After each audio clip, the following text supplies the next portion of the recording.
Социјалдемократскиот сојуз денеска јавно го обвинија Максим Димитриевски за скандалозен криминал кој со помош на ДУИ заработил 350.000 евра.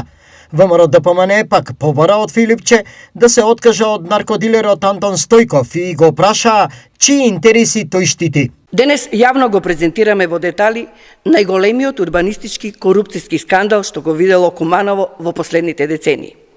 Организиран, координиран и спроведен под директно влијание на градоначалникот Максим Димитриевски.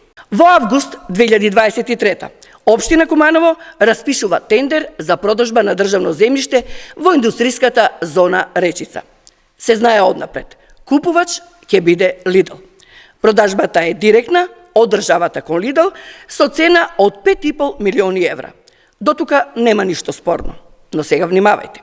Само 2 месеци подоцна, друга парцела, која е во собственост на таткото и братучедот на Димитриевски, е купена од кумот на Димитриевски, Драган Митевски, за 250.000 евра.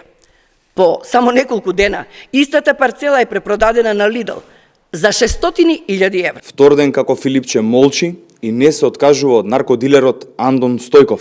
Каков интерес штити? Венко Филипче се уште има можност да се огради од наркодилерот Антон Стојков. Ако тоа не го стори и денес, сериозно се фрла сомнеш дека поврзаноста меѓу нив е повеќе од пријателска. Венко Филипче да каже што интерес има од наркодилерот Антон Стојков, па мора да молчи со денови и да не смее да каже ниту збор.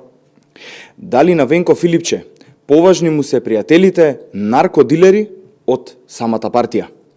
Венко Филипче мора да се одважи и да даде став. Се откажува од наркодилерот Антон Стојков или не?